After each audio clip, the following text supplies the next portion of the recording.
Bom, gente, a próxima pergunta que a gente pode se fazer é a seguinte: qual é o máximo ângulo θ para que não haja deslizamento, né? Na primeira parte da solução, eu supus simplesmente que não havia escorregamento, né?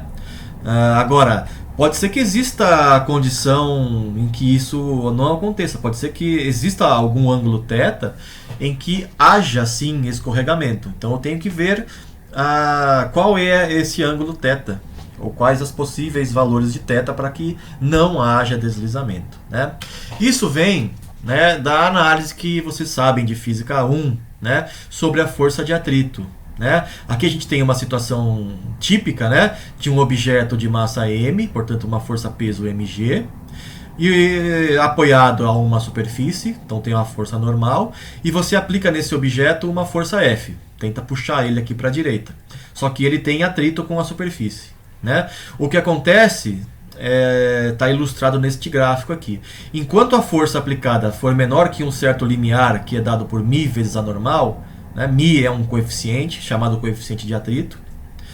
Enquanto a força F é menor do que este limite, a força de atrito é igual à força aplicada e o objeto não se mexe. Tá? Esta condição é chamada de atrito estático, enquanto a força aplicada aqui é muito pequena. Se a força é maior ou igual a este limite, μ vezes a normal, a força de atrito passa a ser constante, né? E aí o objeto começa a se mover de forma acelerada. Né? E essa situação é chamada de atrito dinâmico. Tudo bem? Portanto, neste nosso caso aqui do disco que gira ao mesmo tempo em que rola sem deslizar, né, é que a força de atrito tem que ser menor ou igual a μ vezes a normal. Né? Ou seja, né, a força aplicada para descer o disco, que tem a ver com a força peso, né, tem que ser menor ou igual a μ vezes a normal, para que não haja escorregamento. Tá? Força de atrito menor ou igual a μ vezes a normal. Bom, usando as equações do último vídeo, né? A força de atrito é isso tudo aqui, que está aqui. E a normal da equação 2, ó, que está aqui, é só você isolar, mg cosseno de θ. Então, força de atrito tem que ser menor ou igual a μ vezes a normal. Você dá uma simplificada, descobre que a tangente de θ, a tangente do ângulo da rampa, tem que ser menor ou igual a esta coisa aqui. Tá? E aí depende do objeto, né? O momento de inércia aqui depende do objeto. Pode ser uma esfera, um anel, um cilindro, né? Depende. Tudo bem? Está aqui a solução da segunda parte do exercício, pelo menos a expressão para o máximo ângulo θ, né? Cuja tangente é dada por este valor. Bom, uma última coisa que eu quero observar com vocês neste problema, antes de a gente passar para um próximo vídeo, é essa daqui, ó. Qual é a energia cinética deste negócio? Tá? Como o objeto tem o movimento de translação e rotação, né? Porque ele desce a rampa, translação, ao mesmo tempo em que gira, né? Ele rola sem deslizar, ele gira. Então tem rotação. Portanto, a energia cinética pode ser escrita assim, ó.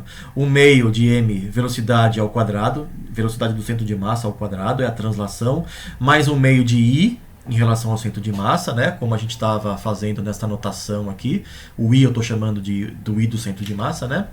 Vezes a frequência angular ao quadrado. Esta aqui é a expressão da energia cinética. Agora, a gente sabe também que da condição de deslizar, de não ter escorregamento é esta, né? O ômega-r é o x ponto, como a gente viu aqui, ó. Ômega-r é o x ponto. Portanto, eu posso substituir aqui, né, o x ponto por ômega-r. Quando eu faço isso e simplifico, eu chego nesta expressão. E reparem que nesta expressão, né, I mais mr ao quadrado é o teorema dos eixos paralelos, né, em relação a este centro de rotação. Se este daqui é o centro de rotação, que a gente viu em vídeos anteriores, né, o centro instantâneo de rotação é este ponto que não tem velocidade, né, instantânea. Então eu posso calcular o momento de inércia em relação a este ponto, em relação ao momento de inércia a um eixo paralelo passando pelo centro de massa. E a gente já viu, é o teorema dos eixos paralelos. Tá?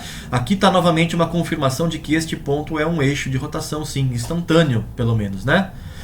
Porque eu posso escrever a energia cinética como 1 meio do momento de inércia ômega ao quadrado.